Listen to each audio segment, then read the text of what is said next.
Assalamualaikum warahmatullahi wabarakatuh. Selamat pagi, sahabat sehat. Hari ini kami menyapa Anda dalam IG Live Karyadi bersama saya, Nurse Etika Prisma Karunia Ningrum.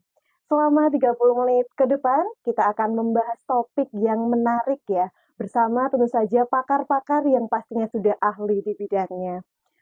Untuk topik yang akan kita angkat pagi ini yaitu terkait dengan GTM. Apa itu GTM? Gerakan tutup mulut pada anak. Nah, mungkin GTM ini sering didengar ya oleh para ayah bunda, orang tua di rumah, yaitu merupakan suatu gerakan tutup mulut di mana ini telah menjadi suatu tantangan untuk ayah bunda ya dalam pemenuhan nutrisi pada anak. Nah, mungkin sudah melakukan segala bujuk rayu ke anaknya biar enggak GTM seperti itu ya. Nah, tapi nanti kita akan bahas lagi nih, kita akan kupas secara tuntas ya terkait dengan GTM ini. Tentu saja kita sudah hadirkan ya pakar yang luar biasa, narasumber yang luar biasa untuk pagi hari ini. Ada Dr. Rina Pratiwi, MSc Med Spesialis Anak Konsultan ya dok ya. Beliau adalah dokter spesialis anak, subspesialis nutrisi dan penyakit metabolik di Rumah Sakit Karyadi Semarang. Kita sapa dulu ya. Selamat pagi Dokter Rina. Pagi Mbak Tika, pagi semua sahabat sehat. Kabarnya gimana dok? Baik dok? Baik. Baik. Sehat ya dok ya walaupun hujan gini ya dok ya. Harus sehat. Iya betul banget ya. Baik sahabat sehat, nanti kita akan kupas ya topik-topik ini dengan sangat menarik dan tentu saja kita akan berikan kesempatan nih kepada para sahabat sehat untuk memberikan pertanyaan ya. Nanti akan ada kolom chat ya, di Instagram Live ini, boleh nanti ditulis untuk pertanyaan-pertanyaan yang akan disampaikan langsung ke dokterin dan langsung dijawab untuk pagi hari ini ya. Nanti kita bahas lagi untuk topik yang kita angkat pada hari ini adalah GTM, Gerakan Tutup Mulut pada Anak. Oke, kita langsung aja ya dok ya. Sepertinya sudah nggak sabar ini ya para sahabat Karyadi ini untuk mengetahui tuh dok, apa sih dok itu GTM? Apa sih GTM gitu kan? Mungkin untuk para orang tua baru itu masih kurang familiar gitu dok. Mungkin bisa dijelaskan gitu dokter. Oke ya, jadi sebenarnya GTM tuh malah mungkin lebih terkenal di kalangan orang tua ya. Iya. Jadi GTM mereka tuh suka ngomong, Nur anak saya GTM gitu kan ya. Dan bisa GTM itu apa? Oh ternyata itu gerakan tutup mulut. Ya jadi gerakan tutup mulut itu apa? Jadi di saat anak itu kalau dikasih makan dia tuh mingkem atau noleh kanan noleh kiri, pokoknya dia nggak mau makan, dikasih apapun mingkem. Jadi mulutnya tuh benar-benar mengunci gitulah. Jadi itu makanya mereka bilang itu adalah gerakan tutup mulut. Gitu. Oke, jadi menolak gitu ya dok ya, menolak dengan gerakan nggak mau membuka mulut seperti itu ya dok ya. Nah, ini mungkin dari dari orang tua tuh mesti dok, bingung gitu dok untuk kok anak saya kok seperti ini gitu kan. Mungkin waktu awal-awal lahap ya dok ya makannya, kok lama-lama jadi GTM kayak gitu dok. Nah, mungkin langkah apa nih dok pertama kali yang orang tua lakukan ketika kok anakku jadi GTM ya kemarin enggak, kayak gitu dok. Mungkin ada Iya, yang bisa jadi dijelaskan mungkin kalau dokter. lihat anaknya GTM gitu ya, jadi mungkin memang pertama itu harus tahu dulu penyebabnya apa. Oke. Ya penyebabnya sih GTM tuh macam-macam, tapi biasa yang paling sering itu adalah namanya GTM itu satu. Ya jadi dia tuh nggak suka makanannya.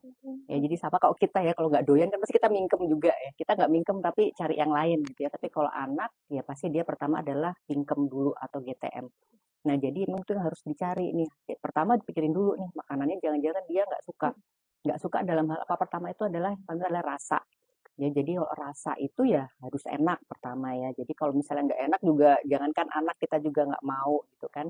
Terus kalau misalnya berikutnya setelah diganti ya, jadi udah saya ganti dok. Jadi harus dicari apakah dia sakit. Ya jadi sakitnya tuh macam-macam. Pertama dia mungkin bisa tumbuh gigi. Ya jadi tumbuh gigi nggak nyaman, dia makan akhirnya dia mingkem juga atau makannya akan berkurang. Kemudian kalau misalnya nggak ada tumbuh gigi, terus langkah berikutnya apa? Jadi bawa ke dokter. Ya jadi kalau udah mentok gitu ya, jadi segera aja bawa ke dokter. Jadi untuk meriksa apakah memang dia ada sakit yang lainnya ya yang menyebabkan dia tadi terjadi GTM. Oh gitu. Berarti nggak hanya karena segi makanannya ya dok ya, mungkin dari segi mungkin ada sesuatu di mulutnya adiknya seperti itu, kan Iya, harus penanganan lebih lanjut ke dokter anak seperti itu ya dok ya. Nah ini langsung aja dok, ada pertanyaan ini dok dari para sahabat sehat Karyadi ya. Ini dari Etnonanes ya, double N. Dok, kenapa anak saya ketika naik tekstur dia malah GTM? Apa tipsnya? Nah ini dok. Oke ya, jadi pertama dia naik tekstur kenapa dia GTM ya. Jadi pertama itu dia bisa karena terlambat ya. Jadi kadang kita saat kita terlambat mengenalkan tekstur itu malah membuat anak itu jadi nggak doyan ya. Karena pertama tuh dia udah nyaman dengan tekstur yang lebih lembek misalnya. Terus dia dinaikkan akhirnya dia nggak nyaman. Kemudian kedua itu yang paling sering adalah biasanya dia karena oromotornya itu belum siap. Ya, jadi tahu oromotornya belum siap, coba nanti diperiksakan ke dokter anaknya. Ya, jadi kalau misalnya dia oromotornya belum siap, maka dia kalau naik tekstur dia nanti bisa dilepeh atau mungkin diemut ya, kemudian dilepeh juga ya. Atau kalau misalnya dia naik tekstur masuk itu malah jadinya akhirnya muntah. Ya, jadi memang itu harus dicari ya. Jadi yang pertama karena dia terlambat mengenalkan atau karena memang dia belum siap untuk naik tekstur. Nah, belum siap itu jangan-jangan karena apa ya? Harusnya sesuai umurnya dia udah siap, tapi kok belum siap ya? Berarti mungkin ada masalah di oromotornya. Jadi harus segera dibawa ke dokter anaknya. Oke, Gitu. oke. Jadi untuk tahap-tahapan usia kan juga pasti ada tekstur-tekstur yang harus dilampaui oleh anak ini ya dok ya, bayi Iya, ini ya betul. dok ya, dari yang lunak ataupun memang agak agak yang naik ke nasi atau nasi yang dilunakkan seperti itu ya dok ya. Betul. Oke. Jadi nanti kita lihat dulu apakah memang kesiapan dari anaknya ini sendiri ya dok ya. Ada lagi dok, ini dok dari Ed Indah Setiawan. Dok, komposisi bahan yang tepat untuk empati perbandingannya seperti apa? Nah, ini dok. Oke, jadi saat kita memberikan MPASI ya, jadi namanya MPASI itu adalah makanan pendamping ASI. Ya, jadi makanan pendamping ASI itu artinya apa? Dia itu bertugas mendampingi ASI dengan komposisi yang serupa dengan ASI tapi dalam bentuk makanan yang padat. Ya, jadi makanan yang padat itu komposisinya apa saja dan harus lengkap ya. Jadi harus lengkap tuh apa? Terdiri dari makronutrien dan juga mikronutrien. Ya, jadi nggak boleh kita ngasih sekarang kalau MPASI itu menu tunggal aja ya. Jadi karena nggak ada satupun jenis makanan yang bisa memenuhi semua kebutuhan harian dari anak. Ya, jadi kalau mau ngasih itu apa? Jadi ada karbohidratnya, ada protein terutama protein hewani, ada sumber lemak juga ya, dan juga ada buah dan sayur sedikit hanya untuk mengenalkan ya. Jadi pada awal itu sedikit aja, yang penting dia makronutrien dia sudah terpenuhi. Ya, terus komposisi seperti apa? Tentu komposisinya juga menyesuaikan dengan usia ya. Jadi kalau misalnya 6 bulan, apakah perlu satu mangkok besar? Enggak, karena dia kalau 6 bulan itu dia hanya mengenalkan saja pada awalnya. Jadi memang dia jumlahnya lebih sedikit ya dengan komposisi yang lengkap tadi. Oke, Begitu, Kak Tika. oke. Jadi memang kalau untuk komposisi makanan ini dok, kita harus lengkap ya, ada proteinnya, kemudian juga ada karbohidratnya Iya, seperti itu ya betul. dok. Itu sudah dimulai dari 6 bulan awal sudah mulai Iya, seperti betul. itu ya Dari dok ya. sejak Jadi usia 6 bulan. oke kan jadi sekarang banyak itu dok di Instagram Instagram juga ada kayak apa cara memberikan memasak seperti itu. Ada yang cuman buah aja, cuman sayur aja yang dilumatkan. Berarti itu harusnya ditambahin dengan protein dan Betul, juga harusnya karbohidrat ya dok harusnya yang ya. penting adalah ya makronutriennya. Makronutriennya Betul. oke. Ada lagi nih dok dari Ed Anissa. Dok kenapa ya anak saya mau buka mulut tapi kemudian dilepeh? Nah ini dok. Oke.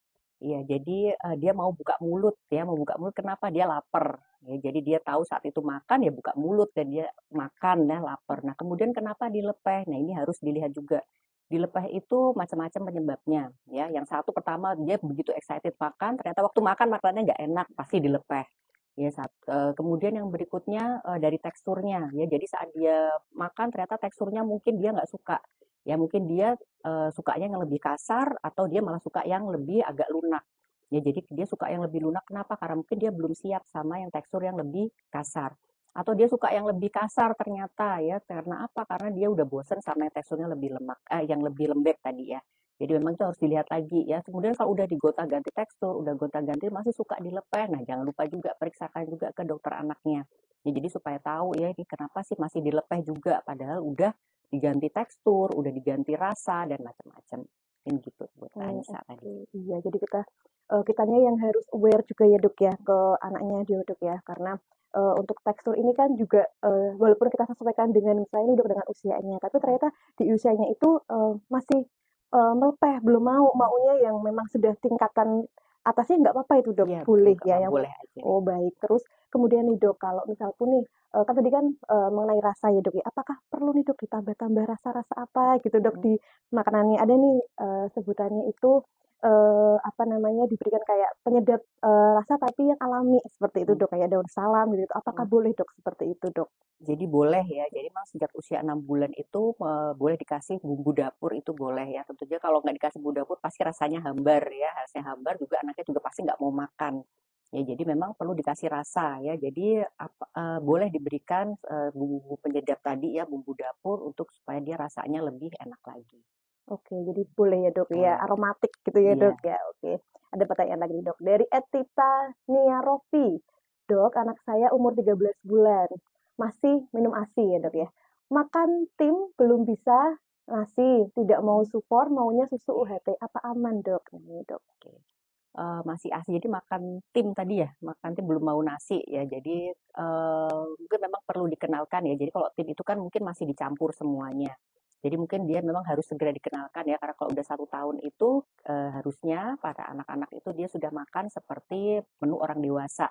Ya tentu dengan teksturnya dia yang lebih halus ya. Jadi kalau ayam mungkin udah diputili, dia bukan ayam utuh. Kalau ada nasi mungkin bukan nasi yang keras, tapi masih nasi yang agak lembut gitu ya. Nah, kalau misalnya dia masih mau makannya nasi tim aja, ya jadi pastikan dia itu bisa dikenalkan lagi ke tekstur. Jadi jangan lupa kalau tiap kali makan, kita kan sehari ngasih makan 3 kali ya. Jadi pastikan misalnya 1-2 kali itu untuk mengenalkan ke tekstur yang lebih kasar lagi. Ya, jadi supaya anak juga bisa berlatih untuk bisa makan dengan tekstur yang lebih kasar. Kemudian masih ASI ya, jadi masih ASI juga nggak apa-apa ya. Jadi kalau masih ASI, ASInya masih cukup, dia nggak perlu ditambah eh, sufor atau UHT apabila pertumbuhan anaknya juga masih baik.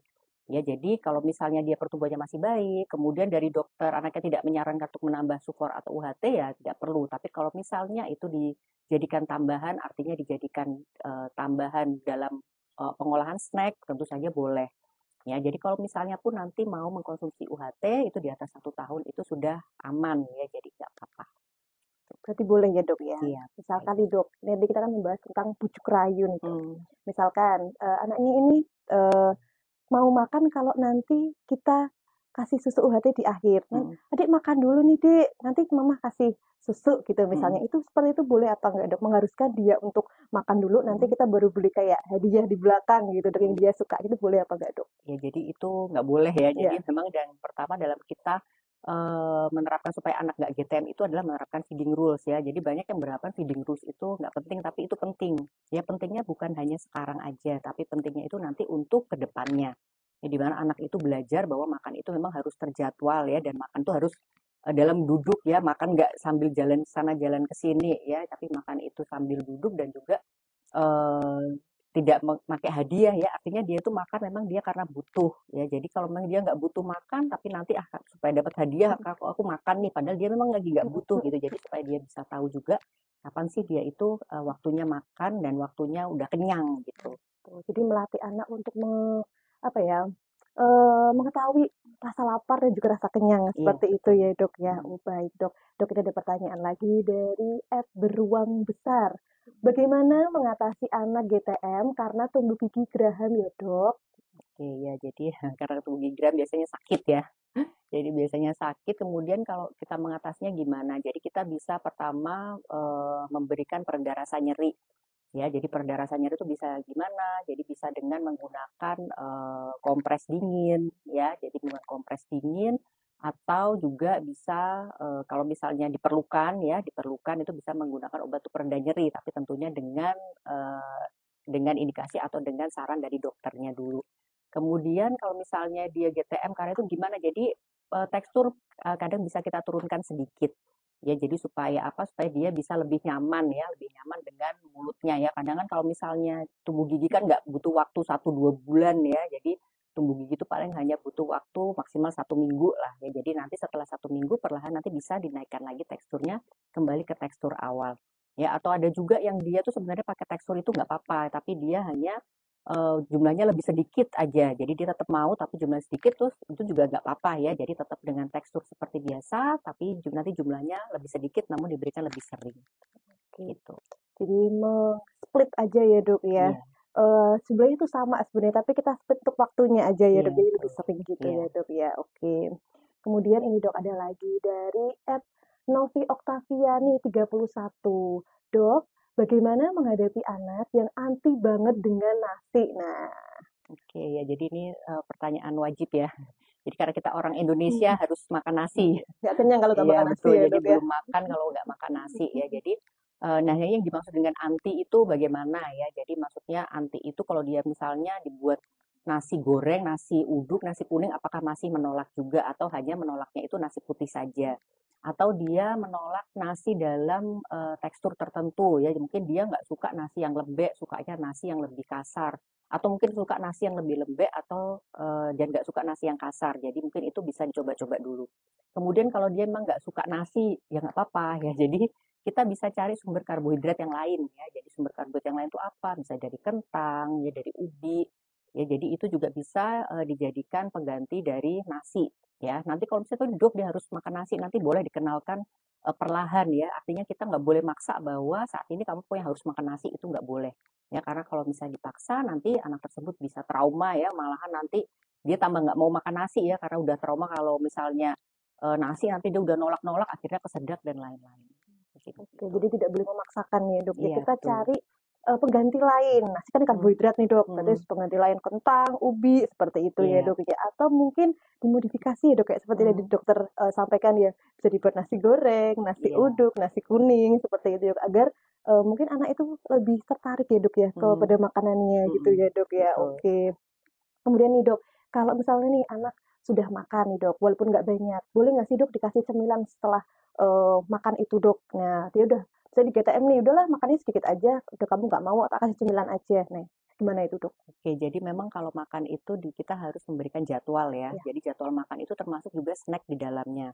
Ya, jadi bukan berarti kalau dia misalnya nggak mau makan jam ini, lalu diganti dengan snack itu enggak. Jadi snack itu juga punya jamnya sendiri. Ya, jadi paling enggak dia sehari itu bisa dapat 3 kali makan ya, dan snack tuh 2 sampai 3 kali juga sesuai dengan usianya.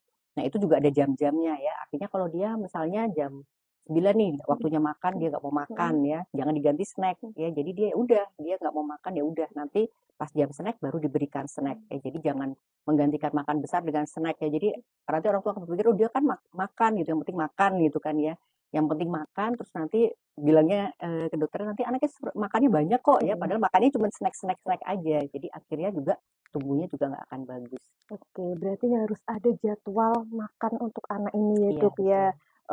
Antara makan besar, cemilan harus selang-seling Iya. gitu dok. Ketika emang anak sudah nggak mau makan ya sudah seperti itu ya. Oke, ada lagi dok dari pertanyaan @dnaini1. Dok, bagaimana solusi anak yang sudah makan banyak tapi BB-nya susah naik? Oke, Dok. nah ini juga tadi menyambung yang tadi ya. Jadi anaknya kayaknya udah makan tuh banyak banget gitu ya, tapi kok beratnya nggak naik juga gitu ya. Nah itu kenapa ya? Jadi coba dilihat dulu ya makan banyaknya itu bagaimana kualitasnya. Ya artinya kualitas itu apakah makannya memang hanya cemilan-cemilan aja. Ya jadi di cemilan, jadi kayaknya tuh celamit, jadi kayaknya makan terus seharian ya, tapi ternyata yang dimakan itu dia tidak bisa memberikan kalori yang bagus ya, kalori yang sesuai untuk kebutuhan hariannya.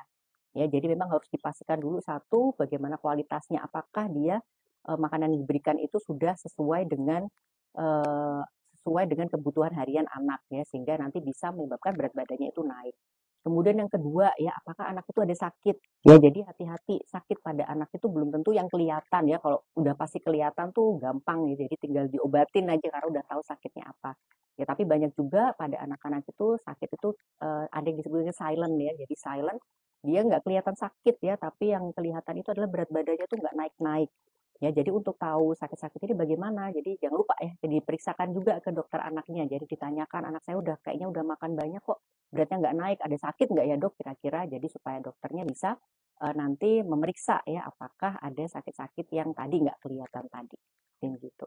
Jadi harus aware Mm, juga ya dok ya, mm, terkait dengan makanan yang diberikan, terkait dengan berat badannya juga. Kalau betul. nggak naik perlu curiga nih ya orang Iya, tua, ya kenapa? betul. Atau makanannya yang Mm, istilahnya nutrisinya kurang baik, mm, atau memang ada sesuatu silent, mm. penyakit silent ini ya dok ya, Iya, yang harus dideteksi secara dini juga ya betul. dok ya. Baik, ini ada lagi dok dari @dwitin09. Dok, anak saya usia 19 bulan, kalau makan nasi suka diemut, jadi makannya lama. Gimana nih dok solusinya? Oke, jadi ya diemut itu memang tadi banyak penyebabnya ya. Jadi salah satu tadi pertama dia nggak suka rasanya. Ya, jadi kadang anak yang ngemut itu dia tuh menunggu karena kita kalau ngemut makanan lama itu lama-lama makanannya itu akan menjadi rasanya tuh manis. Ya, jadi dia sampai rasanya manis dulu atau sampai teksturnya lembut dulu baru dia mau ngunyah atau bahkan ada yang langsung ditelan. Ya, jadi nanti coba diperhatikan ya anaknya yang mana yang itu. Jadi dia karena kalau misalnya dilebekin dia terus langsung bisa makan banyak atau kalau misalnya tadi teksturnya dia agak kasar, dia harus diemut dulu sampai lembut, baru dikunyah atau langsung ditelan. Ya, jadi lihat juga kalau misalnya langsung ditelan tuh juga nggak baik ya. Jadi karena makan tuh harus dikunyah dulu. Ya, jadi kalau misalnya ada masalah-masalah itu ya langsung segera dibawa aja ke dokter anaknya. Ya, jadi supaya diperiksa ya anak saya kalau makan kok ngemut lama gitu ya. Nah, kemudian juga harus dilihat jam makannya. Ya kadang kalau makan terlalu lama ya dia tuh sebenarnya pas waktu awal-awal dia tuh masih ngunyah ya, masih ngunyah tapi setelah kelamaan udah lebih dari 30 menit, udah lebih dari 40 menit ya karena menunggu ya ibu atau pengasuh itu menunggu supaya nasinya tuh habis ya, nasinya yang disiapin tuh habis jadi akhirnya diemut. Ya padahal dia tuh sebenarnya udah kenyang. Ya jadi karena ibunya pengen itu makanan harus habis ya akhirnya dia ngemut makanannya gitu kan, ngemut makanannya, nunggu lama ibunya juga nunggu, anaknya nunggu sampai dia berjam-jam baru selesai. Ya padahal mungkin dia sebenarnya sudah kenyang ya. Jadi yang akhir-akhir dia udah males ngunyah karena udah kenyang, akhirnya diemut aja, nunggu sampai leleh sendiri gitu kan, terus bisa ketelan gitu ya. Jadi coba nanti dilihat lagi ya. Tuh. Oke. Ini Dok, menyinggung terkait dengan makan lama ya Dok ya. Hmm. Terkadang kita juga sebagai orang tua ya Dok ya, Hmm. ada sabar dan tidaknya ya Dok ya. Jadi Hmm. ketika emang anaknya makannya lama, aduh nggak sabar nih udah mau ada kegiatan yang lain, misalnya digendong aja, Hmm. disuapin ambil jalan, Hmm. yang penting makanannya habis. Nah kadang Hmm. kan yang seperti itu, terutama nenek ya Dok ya, nenek-nenek kan juga kayak Hmm. gitu, digendong aja lah kasihan anaknya gitu. Nah itu menyikapinya seperti apa itu Dok? Seperti itu Dok? Kalau menyikapi cuma satu ya nggak boleh Nggak boleh ya jangan Dok ya. digituin gitu ya. Jadi kalau misalnya ada jadi makan tuh memang harus duduk ya. Kalau misalnya dia jadi makan tuh ada waktunya maksimal 30 menit.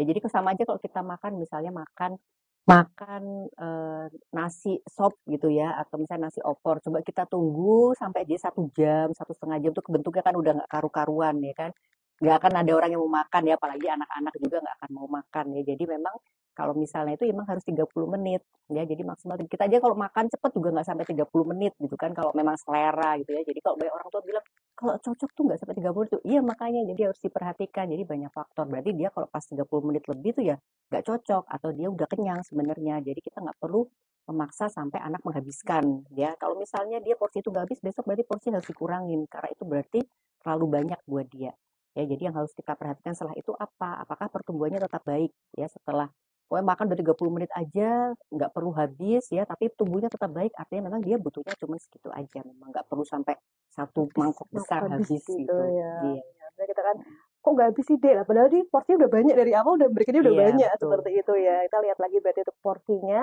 diperhatikan lagi apakah anak ini memang porsinya cukup segitu atau perlu ditambah lagi ya dok ya Iya. oke dari ini ada pertanyaan lagi dok dari Riri Zila dok bagaimana menghadapi anak yang bosenan haruskah ganti menu tiap mau makan.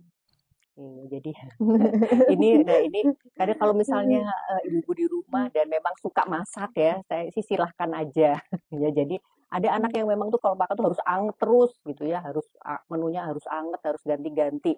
Ya, tapi memang harus diajarkan ya. Besok tuh kalau misalnya udah besar nggak mungkin menu juga bergantian terus ya akan boros nanti pastinya. Jadi nanti gimana ya? Jadi dilatih ya, jadi dilatih.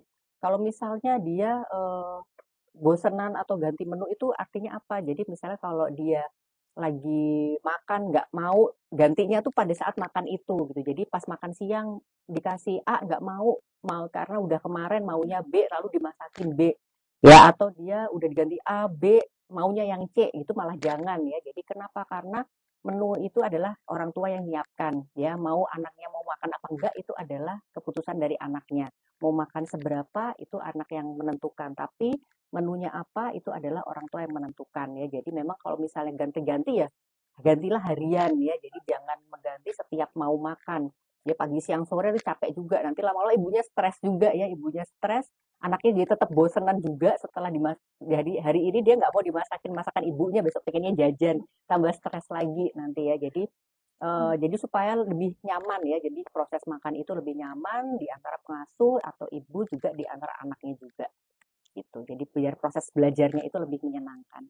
Oke, kadang-kadang kan ada yang menawari ya Dok ya, menawari anak, "Dek mau makan apa?" Nah, kita Iya. memberikan makanan yang Coba kalau anak 1 tahun ditanya iya, mau makan apa, nggak bisa ya padahal Dok ya. padahal itu menunya di kepalanya Hmm. belum sebanyak orang dewasa ya Betul, kan. jadi tetap orang tua yang menentukan menu itu ya Dok ya, sambil Iya, mengidentifikasi ya Dok, apakah ini menu cocok nggak untuk anaknya, iya. seperti itu ya Dok. Nah, ini nih Dok, tantangannya untuk orang tua nih Dok. Bagaimana sih Dok cara membuat anak lebih tertarik pada makanan nih Dok? Berarti kan untuk orang tua sendiri Mhm. itu ya Dok ya?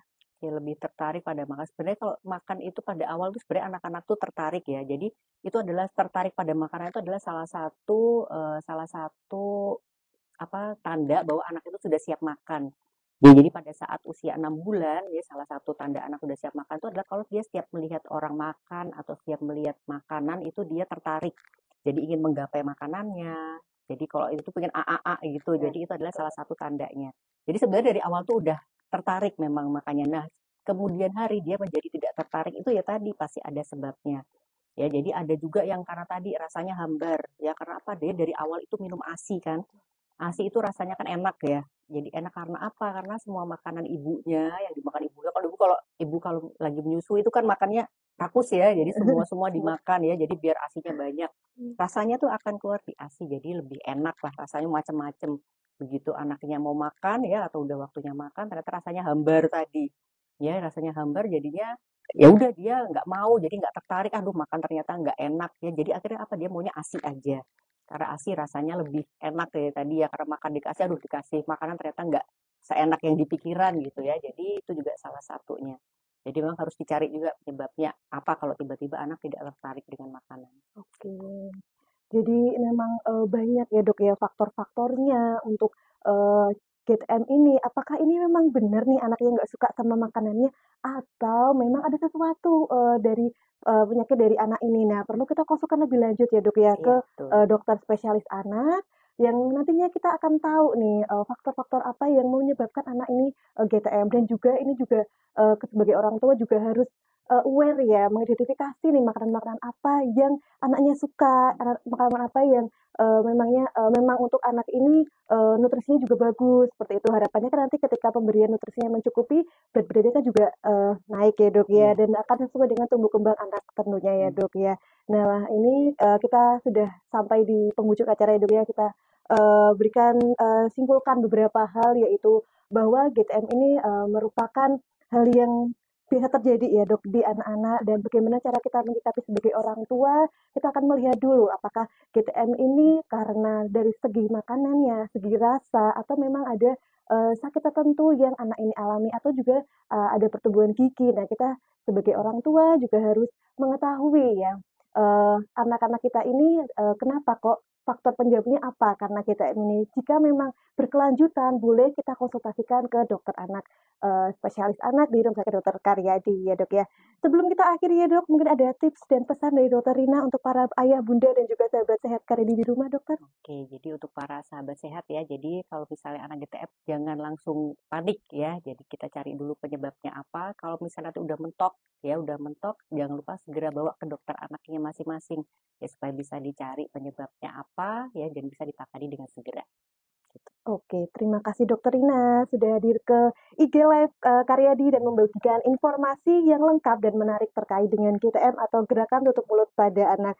Terima kasih juga kepada sahabat sehat yang setia mendengarkan acara kali ini. Semoga memberikan informasi yang bermanfaat bagi sahabat sekalian. Dan jangan lupa follow akun Instagram dari Karyadi di @rskaryadi dan ikuti terus media sosial Rumah Sakit Karyadi karena di sana akan banyak informasi terkini terkait dengan kesehatan.